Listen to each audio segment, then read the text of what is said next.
विषय गोस्वामी तुलसीदास जी और भारतीय संस्कृति का में नवाचार है। नवाचार इनोवेशन है।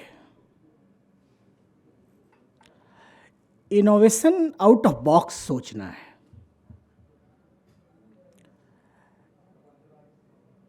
घोषित दायरे से बाहर जाकर सोचना है। यही नवाचार होता है। ये नवोन्मेष है। और आप सभी विद्वान हैं, एक विद्वान हुए हैं भट्टतौत। जब वो प्रतिभा की व्याख्या करते हैं तो इसी रूप में करते हैं कि प्रतिभा प्रज्ञा का नवोन्मेष है। प्रतिभा प्रज्ञा नवोन्मेष मतामति। राजशेखर भी ऐसे ही व्याख्या करते हैं। ये प्रज्ञा का नवोन्मेष और भारतीय संस्कृति के साथ गोस्वामी तुलसीदास के टेक्स्ट को कैसे पढ़ा जाए।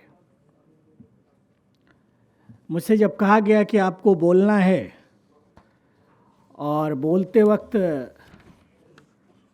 यह ध्यान रखना है कि आप समय सीमा का ध्यान रखें। सबसे पहले तो मैं अयोध्या पर्व के आयोजकों और IGNCA को साधुवाद देता हूं कि दिल्ली में विगत कई वर्षों से अयोध्या के बहाने से एक विचार पर चर्चा चल रही है। दीपक जी ने मुझसे कहा कि आपको बोलना है। सिंह साहब ने कहा बोलना है। मैंने कहा कि किन्होंने कहा कि राय साहब ने कहा है। तो फिर तो राय साहब ने कहा है तो बोलना ही है, उसमें कहा है क्या है। गोस्वामी तुलसीदास को हम कैसे पढ़ें और गोस्वामी तुलसीदास क्यों? गोस्वामी तुलसीदास की व्याख्या किस रूप में हो? बंधी बंधाई परिपाटी पर गोस्वामी जी की व्याख्या करना नवाचार नहीं है, वो अभ्यास है। प्रतिभा कई बार अभ्यास सिद्ध होती है,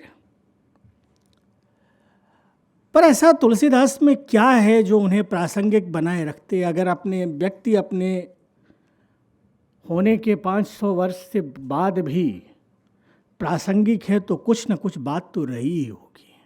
वो बात क्या है?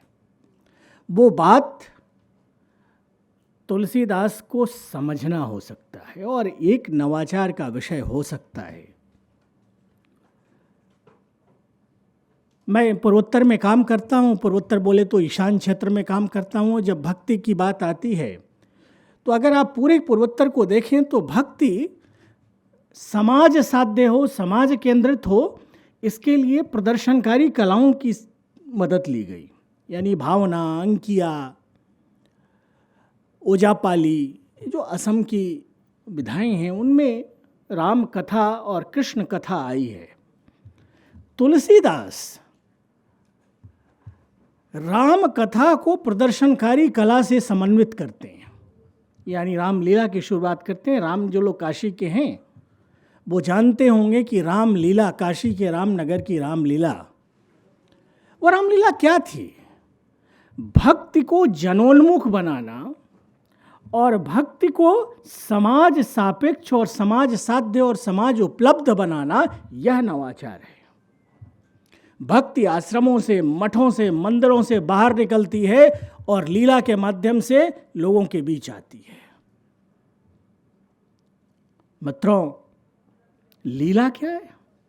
आप दाहिर पर जब मोहम्मद बिन कासिम का आक्रमण होता है 712 और से लेकर 1764 यानी बक्सर के युद्ध तक, पूरे 1200 वर्षों में आप देखें तो सत्ता से लीला गायब है। क्योंकि लीला सेमेटिक होने का प्रतिपक्ष है। एक ऐसी सत्ता है जिसके लिए लीला होना बुतपरस्त होना है, काफिर होना है, वो कुफ्र है। क्योंकि लीला ईश्वर जैसा दिखना है। तुलसीदास लीला करते हैं। लीला कुफ्र का प्रतिपक्ष बनाती है, काफिर होने को एसर्ट करती है कि हम हैं और कबहू कहों यही रह नहीं रहोगे, हम ऐसे ही हैं, ये हमारी लाइफ स्टाइल है और हम ऐसे ही रहेंगे।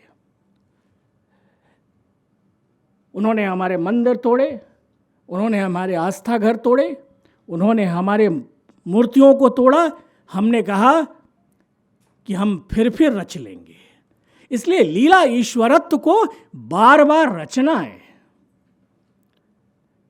अब मेरा तो जीवन मेरी शैक्षणिक शुरुआत हुई यहीं चांदनी रामलीला मैदान के सामने एक कॉलेज है, हमारे विद्यार्थी बैठे हुए हैं, तो वहाँ रामलीला होती है। तो रामलीला के दिन प्रधानमंत्री जाते हैं और जो रामलीला में लोग होते हैं, राम जी और लक्ष्मण जी, उनको प्रणाम करते हैं। वो मनुष्य हैं पर वो ईश्वरीय आचरण करते हैं, वह उन्हें ईश्वरत्व देता है। लीला सामान्य व्यक्ति को ईश्वरत्व देता है। सत्ता किसकी है?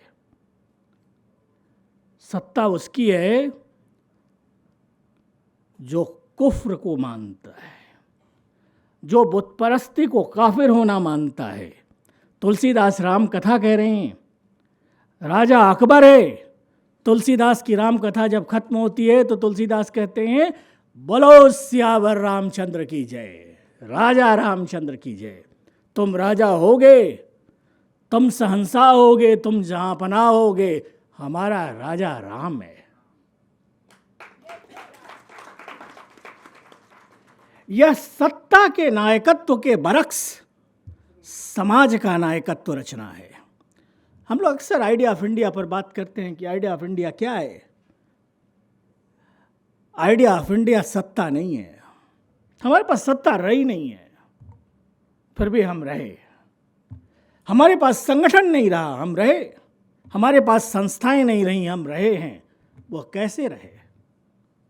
हम वन में रहे। राजा दरबार में बन सकता है, पर मर्यादा पुरुषोत्तम बनने के लिए वन में ही जाना पड़ता है। जिसे वनवास नहीं मिला वो मर्यादा पुरुषोत्तम नहीं होगा। इसलिए आप तुलसीदास को जब भी देखें, तुलसीदास जब भी बात करते हैं अपने जीवन के गंभीरतम अनुभवों की, जब बात करते हैं तो दो चीज़ों की बात करते हैं। माँ तो मैं भूखा, जानत हूँ चार फल चार ही चणक को। जब चार फल मिल गया तो ऐसा लगे बारते ललाट बिललाट द्वार द्वार दिन, जानत हूँ चार फल चार ही चणक को। ऐसा लगता है कि चार दाना अन्न मिल गया तो अर्थ धर्म काम मोक्ष मिल गया। यह क्या है? यह भारत के आम आदमी से जुड़ना है। यह भारतीय अध्यात्म की समाज केंद्रीयता है और इसी समाज केंद्रीयता से भारत बना है। और यही वो बात है कि हस्ती मिटती नहीं हमारी। यूनानो मिस्र रोमा सब मिट गए, जहां से कुछ बात है कि हस्ती मिटती नहीं हमारी। यही वो बात है जो तुलसीदास को तुलसीदास बनाती है। इसलिए जब भी आप भारतीय संस्कृति के नवाचार के संदर्भ में तुलसीदास पर बातचीत करें तो इस वैचारिक समाज केंद्रीयता पर अवश्य बातचीत करें। तुलसीदास की भक्ति समेकित है।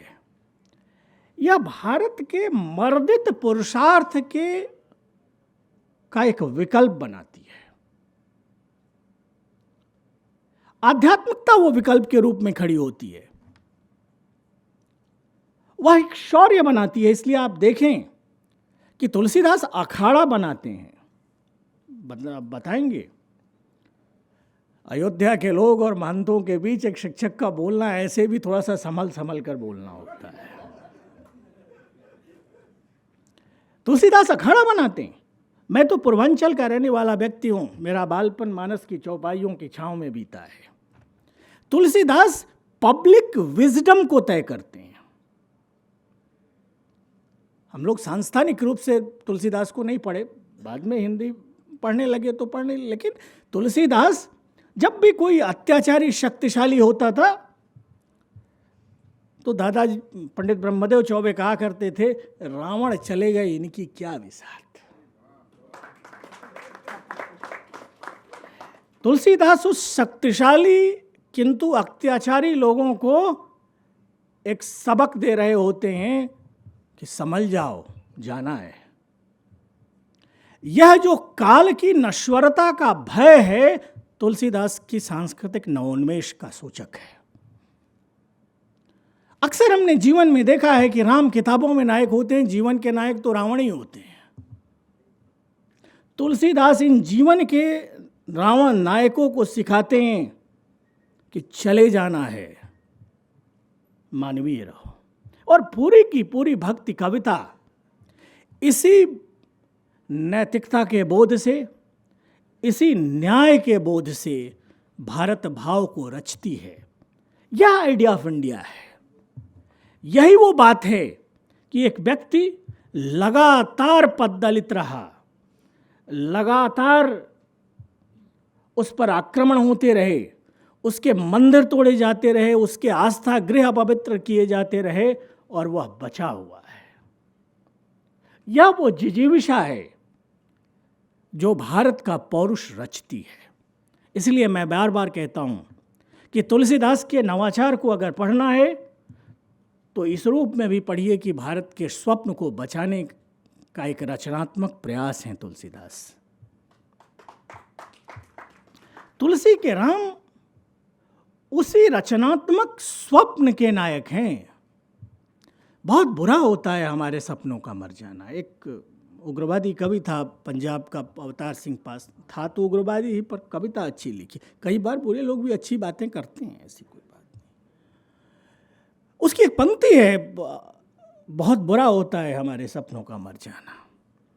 तुलसीदास एक कठिन समय में, जबकि सत्ता नहीं है, जबकि आपके पास सामर्थ्य नहीं है, राम के माध्यम से उस स्वप्न लोक को बचाने का प्रयास करते हैं, जिसमें परिवार बचा रहे, जिसमें न्याय का भाव बचा रहे, जिसमें सत्य का भाव बचा रहे, जिसमें सत्ता चली गई पर हम हैं और हम रहेंगे, यह भाव बचा रहे। यही वो भाव है जिस भाव ने अयोध्या को दिल्ली पहुंचाया है। और यहीं अयोध्या स्थान न होकर विचार में बदल जाती है।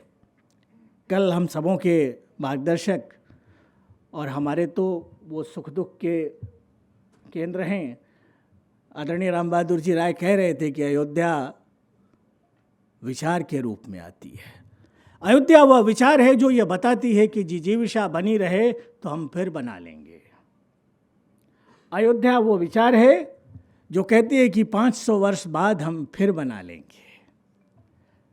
अयोध्या वह विचार है जो यह कहती है कि क्या हुआ, गुलशन टूटा, नशे मन जला, बाकी कुछ तो निशा रह गया, तिनके चुनकर बना लेंगे आसियां, हौसला अगर हमारा जवां रह गया।